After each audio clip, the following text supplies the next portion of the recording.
Welcome to season 4 of the Be Your Own Kind podcast. I am so excited to share some new ideas and experiences with you and also introduce some more wonderful and fantastic people on the platform.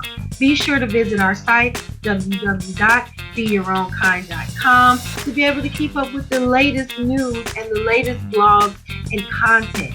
Also, we have a Facebook community that involves giveaways, touch base, and exclusive deals.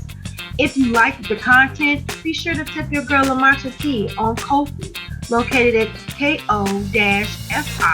ko-fi.com/be your own kind 24. Thanks again for your continued support and enjoy the episode. Well, hello, Dr. K. How are you? Hola, hello, hello. Coming to you live from the occupied homelands of the Spokane, Nez Perce, and Palouse peoples in eastern Washington on a snow day here, starting to receive some snow. So, feeling good, feeling ready to go for the day. Nice snow in October. Interesting. Yes, ma'am. That's what happens out here. It is one of those things I cringed, and my poor dog cringed even harder having to go outside today. I can imagine. Anytime I think of Spokane, I think of Fraser. So this is my first time here in Spokane in real life because it is a real place. I know that, but I've only heard of it on Frasier. So I'm like, Spokane! Oh my god! Yes, that's right. And it's named after the Spokane peoples, actually. And Oh, Spokane means children of the sun. look at that. The more you know, the more you know. So, Oh. listeners, I know we are just having a conversation. I just want to introduce you with her entire name because I started off calling her Dr. K, but it's Dr. Kelly Alvarado-Young. She has come to bless us with her wisdom and her energy. Your energy is just so infectious. I don't know. Do people tell you that? Like you have such a light, bright energy. Yes, I get that very often. And I actually had a gentleman tell me one time, he was like, "You smile at people like you know them." And I was like, I received that. That was one of the best compliments I ever got because, right? Like, all we're doing in this lifetime is remembering who we actually are and that Hmm. we are divinity in ourselves, the like true expression of it. And so if I can connect with somebody for the day, whether it's, 5 seconds and passing while I'm walking through the grocery store or having a conversation with an amiga here, it's something that's always really, really helpful. And it is probably one of the reasons why I do the work that I do around yoga, meditation for Latinas. And then in my daytime job, like my regular 9 to 5 hustle, I help people as they onboard to a large global tech company. And I get that opportunity to make them feel seen, heard, welcomed, and reconfirm that they made the right decision to join our company. Nice. You answered the first question. Tell us a little bit about you. So you're ahead of the game. You're ahead of the game. So yoga, I am so interested in how you entered that world. I'm gonna be honest. I am so intimidated to try it. I'm like my leg can't do that and my arm cannot do this. How did you get connected into that world? So, for me, yoga has been something that has helped me with my own personal healing. I'm Okay. a survivor of domestic violence. And as I was trying to piece together myself from those experiences of who am I? What do I want in this world? What does it mean to own my own power?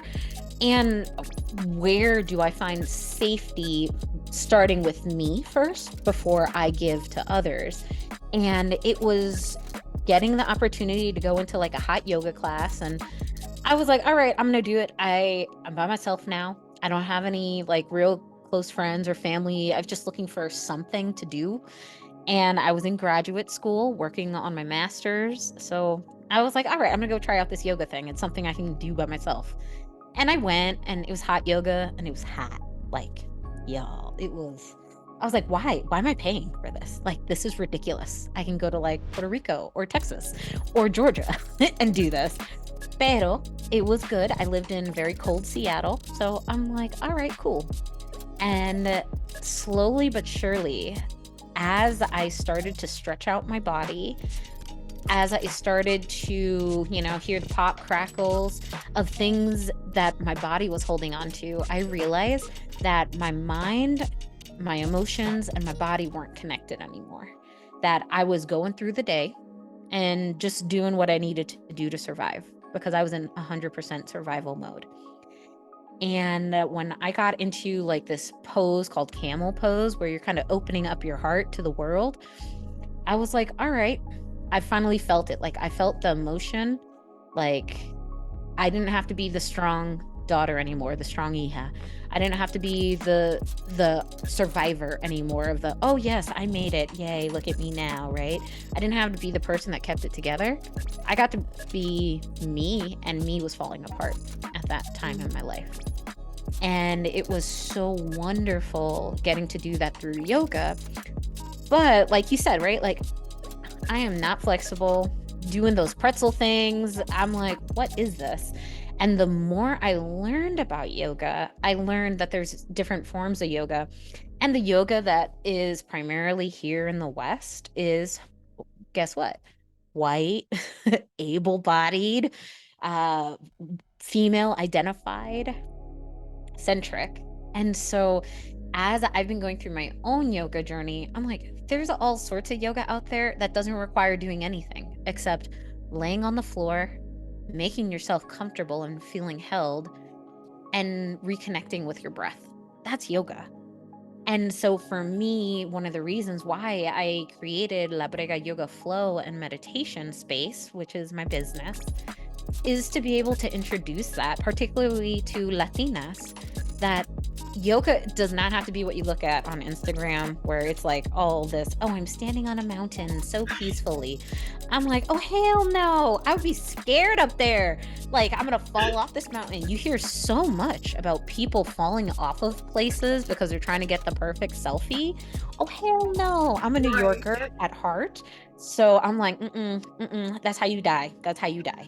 So I prefer to be able to really lean into a yoga that's around community, around healing, around reconnecting with our breath and our confidence of who we are. And especially in the Latinx culture, there's a lot of, well, as a good daughter, as a good wife, as a good insert this is who and how you are. And I'm gonna tell you right now, it's not like that. So really helping unpack that with community, with yoga, with stretching, and really coming back to who we are so that we can go back into the world to be the best versions of ourselves is really what yoga is about, and how I do yoga for Latinas. I love that. I love that. I saw in your about page on your website that you're just living in your flow. Mm-hmm. And I love that. And I was gonna ask you to explain that, but it sounds like you just did when explaining yoga. Just letting go of being perfect, because I feel like that's a thing with women, especially. Just trying to reach that non-existent perfect person, be this perfect wife, perfect daughter, mom, whatever. Just everything you do, it's just. And that's a lot of stress. And yeah, it's a lot of stress, probably particularly because it's unattainable. Like, you're not gonna reach that, and you also have this quiz that I took the MIA quiz. And it aligned with that, because I think the quiz aligned with trying to be perfect. And so I was 44% La Buena. Okay. Yes, and it did tie in, because I am a what do I call myself? I am a surviving codependent person. So it made a lot of sense when it says that I cannot say no, and boundaries, and I work on that so hard. So I'm like, okay, get out of my business, and and and I align with that. So I'm just wondering, like how did you reach that point beyond yoga where you just dropped all this perfect this and perfect that? I am a recovering perfectionist, is what I call myself, because for that very same reason, I was trying to be so perfect for everybody else to the point that it was hurting me. And that probably was one of the toughest conversations where I had to have with my parents. They lived in New York and I was living in Seattle. And they were like, oh, well, you need to come back to New York, obviously. If you're not going to be married anymore and you need us to take care of you, you come out here. And that was my pivot point where I realized, I was like, thank you very much for your kind offer to come back to the nest. Pero it's too late. I have left the nest. And you know what? I'm gonna go make some mistakes and I'm gonna be okay with it. And I'm going to live out here where, everybody's like, I have no idea what she's doing out there. Yo no sé lo que hace esa.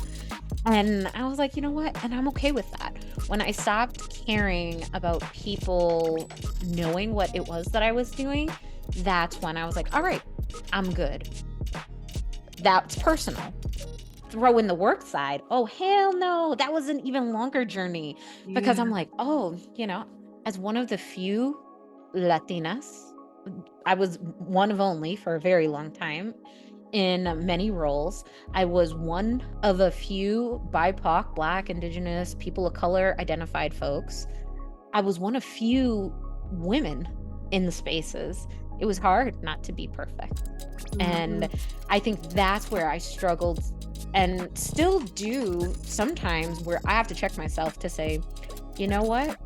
If this company aligns and respects me for all of me, then I will be who I'm going to be. And I'm going to tell you, I've worked for companies and different organizations where they're like, nah, we want you to be the token, the person you're a person of color. When there's something rabble rousing out there, we go out there, roll you out, and you go, it's okay, everybody, I'm still here.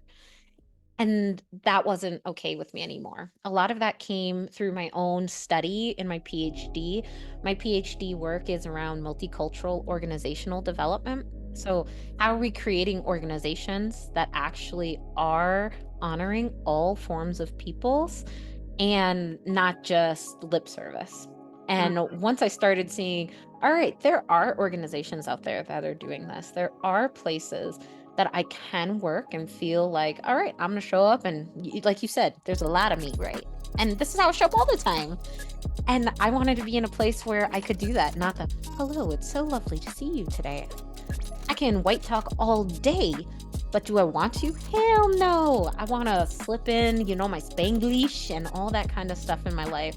And that's really come, I think, out of the last 2-3 years through the COVID pandemic, particularly in the professional work setting, where I'm like, if I'm going to spend all this time with all these people, it doesn't benefit me to hide who I am. Right. Because I show up exhausted to be who I am with my son, who's 3 years old, or my partner.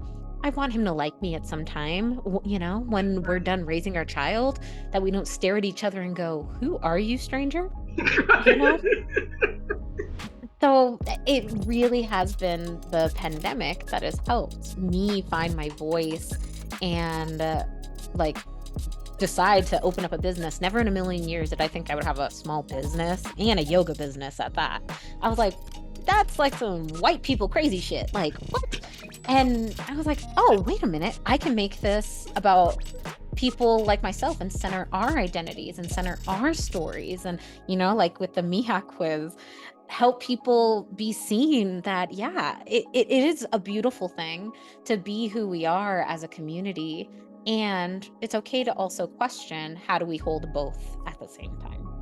I agree with that. When I saw that you wanted to talk about being in the workplace as a Latina, it kind of was like, man, I wonder how similar it is as being, a Black woman. Like, women do share experiences, but it's different experiences depending on culture and race as well. So I know that it's not identical, but I was wondering if there were similarities because, the stereotype, the angry Black woman, it's like I too find myself having to come in like this all the time, because if I am not smiling and if I'm just on normal, like on average, I'm pegged as being angry. If my opinion differs from, the masses, then I'm appeared as angry. So I was wondering, like, if you could share some of those little microaggression moments as a Latina woman in the workplace.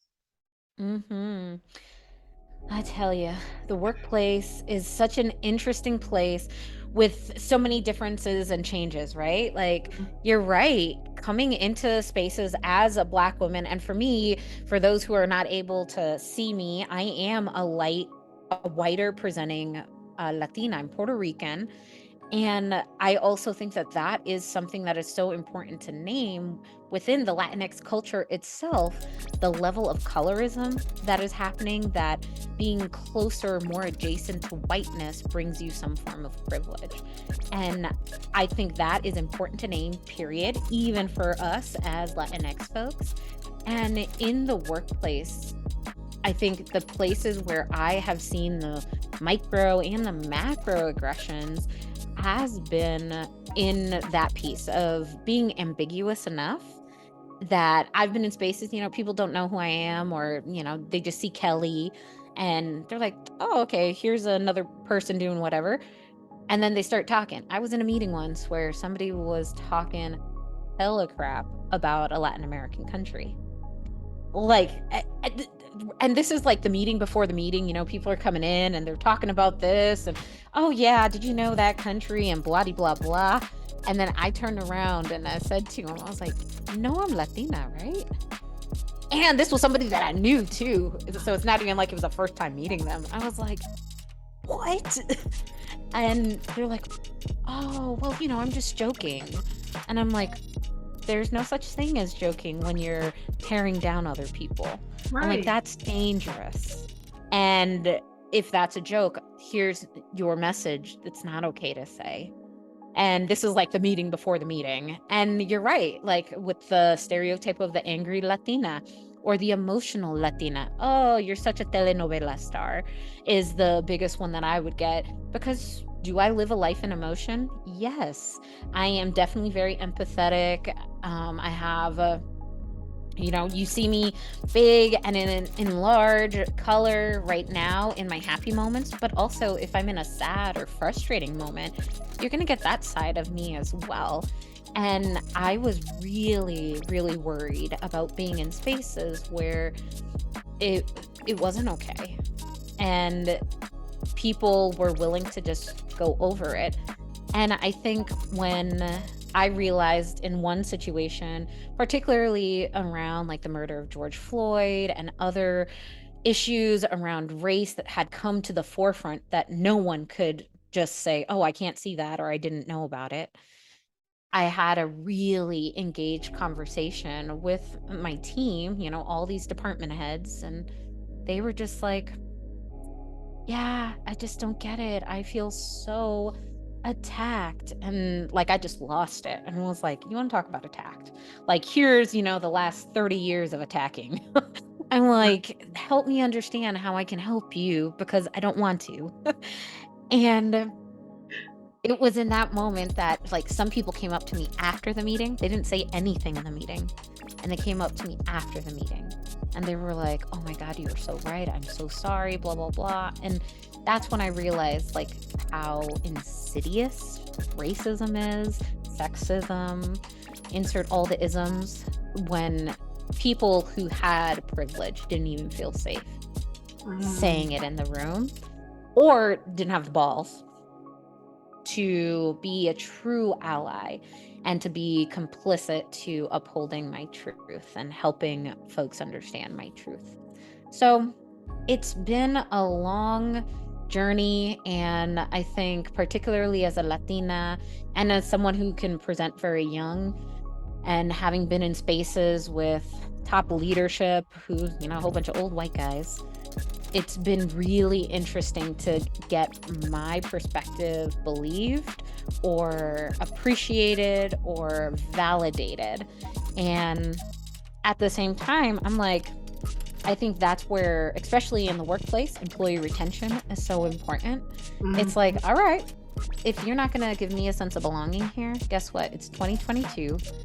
Your girl got a PhD. Bye-bye.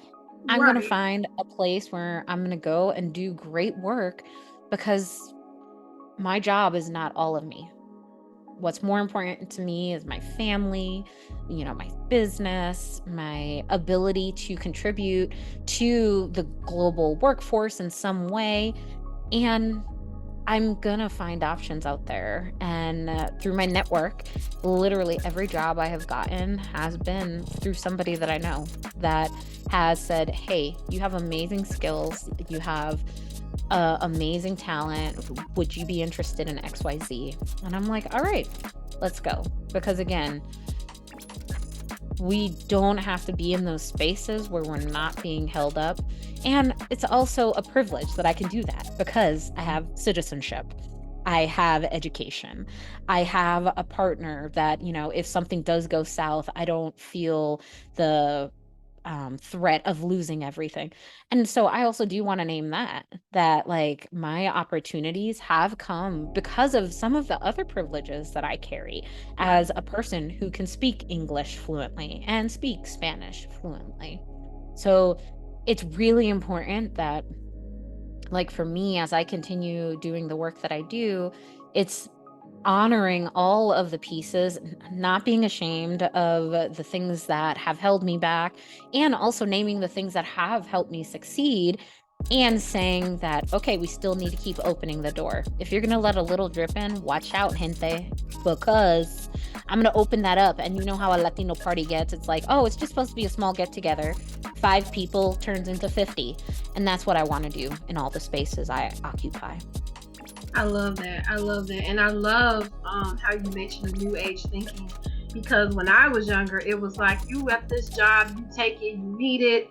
You can't, you take it because that's what you're supposed to, because you need a job. You need a job. And now new age thinking, especially after 2020, is like, nah, I don't have to take this, because I feel like 2020 gave us that moment to reprioritize. Like work was at number one, but by the end of 2020, no, I like watching TV with my husband. Right, like I like TikTok. Like it just reprioritize. So people are. That's probably why there's a great migration within the work now, where people, or a great resignation. I forget which one it was, but they're leaving, and so it's like, because people are like, I don't have to take this, especially with people that have like education and experience on their back, and it's just like, somebody will take me, or someone will know how my value. I don't have to take this crap from you. And then you mentioned things like George Floyd, like, I'm not about to be disrespected anymore. So I feel like we're not the same.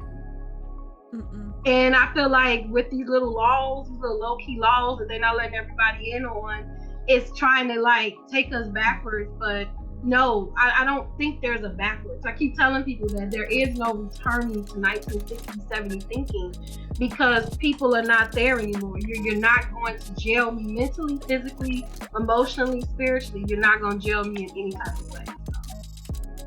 Yes, I love that. Not gonna jail me in any type of way, because you're right. And when it comes to the powers that be, right? Whiteness, ableism, sexism, all of these things will try to do that. And if they can't do it directly by having you believe a certain thing, they're going to do it based in power and try Right. to control the power that's out there. And we're seeing that as we're headed up to our midterm elections for this year. And, with this episode dropping before voting, go out and vote. The Please. midterm is the most important election because it will set up what's going to happen for the next 6 years. And so many folks, like my family, we're Puerto Rican. So my family does have the privilege of getting to vote. And I'm like, ma, pa, you gotta vote. Like, if you're not voting, then pa qué? Pa qué? Why? Why? do it, because it's going to make a difference, because it's holding me back by saying, oh, in this state, we don't say gay, Florida. Or abortion, saying, oh no, we don't believe in those here, so nobody can have one. So go across to this other state, take on all this other money, make it a class issue, because there's some companies like my company, they will cover any fees necessary if you do need to travel to cover an abortion. But again, why me and why a white collared company can do it, but you might have somebody who's 17 or 18 years old and they can't afford it. Right. So it can't become a class issue to also then say, oh, well, it's all okay, you can do it if you work here or here. Right. So I highly agree that the more we continuously showcase what is happening, people can't hide from it. And I think 2020, particularly around the racial re-reckoning, because we've been reckoning forever, right? It's always been happening. But for those who are like, I had no idea, for those who had some reckons to come on in, there was nothing else going on, right? It was, everybody was at home, everybody was seeing it. And guess what? Just because now things are opening up, we can travel again, we can go back to our lives, it doesn't mean things have changed for the worse, but it also hasn't changed for the better. And we still have so much work to do to be able to say, we can't go back to the 60s, we can't go back to the 70s, when you have these political engines of people who are like straight up in their 70s. Like, again, I love me some Joe Biden, but dude's like, what, 78? I'm like, it's gonna die. Like, damn, my grandparents didn't even make it that long. Like, wowzers, he's got some great doctors, you know, good luck, Joe. So I think that's also something to remember. It needs to be us and our generation. And especially, I'm so excited about, you know, those coming behind us, like college age students, high schoolers, even all the way down to middle schoolers who are now saying this is not okay, that they can't feel safe in their own classrooms. This is not okay, that children are dying because they chose to go to school for the day. Uvalde. It is not okay. And we all need to be able to raise our collective voices. And again, when power, or powers that can be, right, are able to lull people back to sleep, then yeah, they can do whatever the hell they want. And I think it's too late for that now. People are too conscious, too aware, and you can't unsee what you've already seen. Exactly. There was another mass shooting today in St. Louis, I believe. Yeah. And I saw something on Instagram where they're in Texas, they're it's an option, but the parents can do like send a DNA or fingerprints and some other type of DNA stuff so that they can recognize the kid in the event of a school shooting. Why can't we put that energy into security in the school? Like, what? Yes. Why aren't we doing things that are preventative, like providing community resources for, you know, especially out of the pandemic, mental health has come more and more to the forefront. Right. Because guess what? People have been struggling with this forever. It's just now it's not as taboo to talk about. But then even in communities of color, it's still, oh, está loca esa. She goes to therapy, está loca. You know, and so even we still have so much work to do. So instead of trying to be reactive, we should be preventative. And again, who's going to have time to do that, right? It's going to be parents that are privileged, that have the time to go to the PTA meeting to go say XYZ thing on the mic. And it's going to be those who are able to have the headspace to even think about those things because they've got enough other stuff going on. So I really think, and especially as like BIPOC folks who are educated, it's our role to go back and say, all right, I'm going to make space for this because I know that there's like 5 or 6 moms here that can't be here on a Thursday night for a PTA meeting for 2 hours. And share that vision. And yeah, I'm gonna show up and be in there and be the angry Latina because again, I'm not alone, and I'm not the only parent like that, and I'm not the only person saying and demanding we need better for our kids. And that's the part that I really take pride in and really appreciate getting to serve my community in that way too. Yeah, Because otherwise, we're just like, oh, okay, well, my life's great. Bye. And then you're doing the same thing as white supremacy wants you to do, to other yourself from everybody else and be like, oh, you're good. Bye. Cheesema, cheesema. And I'm like, nah, I want all my friends in with me.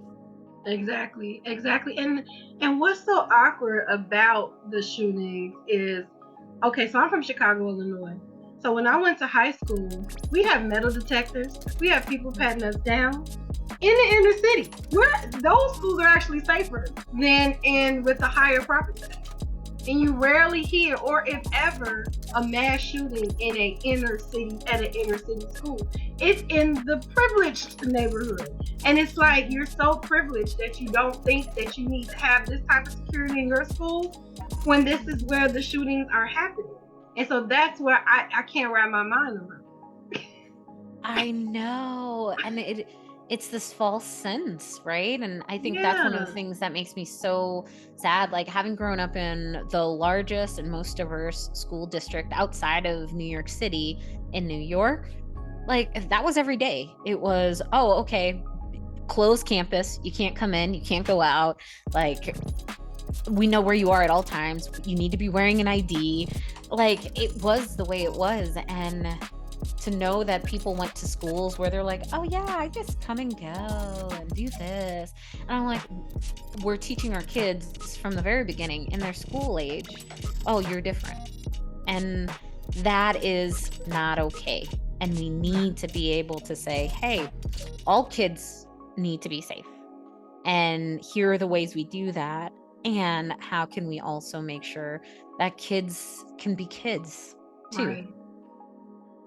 Yeah, I totally agree. I totally agree with that.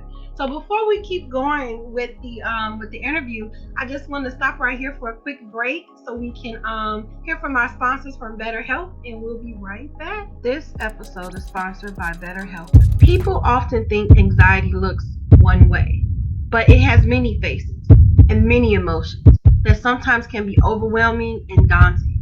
I know about this feeling all too well because at a point I felt powerless to my emotions, almost to the point of drowning in them. So I decided to seek out a therapist to later learn that I have generalized anxiety disorder. If you have been experiencing the same feeling, please know that BetterHelp is here to help. BetterHelp offers licensed therapists who are trained to listen and help you. You have the option of talking with a therapist in a private, online environment at your convenience. There is a broad range of expertise in BetterHelp's 20,000 plus therapist network that gives you access to help that may not be available in under 48 hours.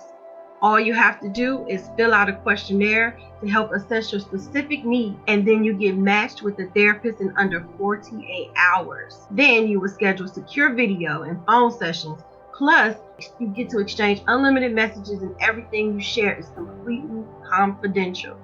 Thanks to therapy, I learned the tools that I needed to conquer my anxiety and over obsessive thinking. I did it afraid, and I took that leap to talk with someone, to later learn that it was going to be okay and that I was going to be okay. Please know that you can request a new therapist at no additional charge anytime. Join the 3 million plus people who have taken charge of their mental health with an experienced BetterHelp therapist. And better yet, get 10% off your first month at betterhelp.com/BYOK. That's betterhelp.com/BYOK because you deserve it. Okay, we are back. We are back. So Dr. K, you have a podcast. Oh my gosh, yes, I do. I do have a podcast, and that's how we found each other. I'm so appreciative of the Women of Colors podcasting group to be able to connect with other women who are telling their own truths through the medium of podcasting.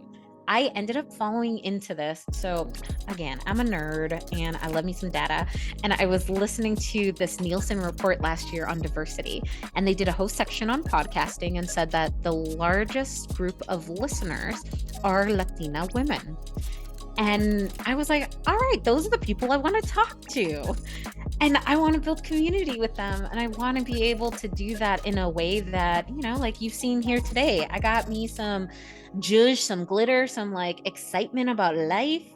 And I can't really do that in the written medium, like insert emoji here, maybe. But I really thought podcasting would be that way of getting to tell stories.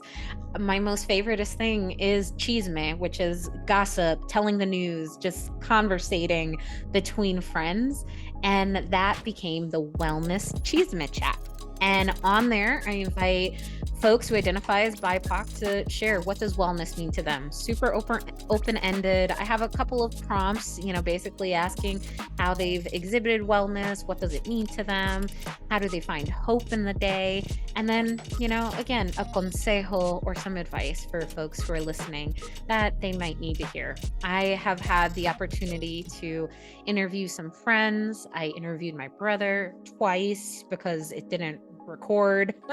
And I just really have loved podcasting. It was inspired by one of my mentors, Dr. Michelle Espino Lira, and she's the host of Latinx Inteligencia, where she interviews Latinx identified academics in higher education. And I was like, that's super cool that she's doing that. I was like, I wonder if I could too. So again, that theme of seeing others before me, and now I want to open the door for others behind me to know that podcasting is awesome. It's easy. I learned it over the weekend. I bought, my little mic here for $30 on Amazon and was like, all right, let's see what kind of trouble I can get myself into. And it's been awesome. Nice. I love that microphone. I'm going to need a link to that. Yes, ma'am. I will send it to you. Thank you. So here at BYOK, we have a staple question or signature question. And it is, if you could describe yourself in one word, what would it be and why? Mm-hmm. So my favorite word to describe myself is glitter. It is shiny and, it just brings joy to people when they see it. It also is annoying that once it's stuck on you, it's not going anywhere. And I am very much hey, once you're my people, and I'm never letting you go, ever, in a non-creepy way, of course.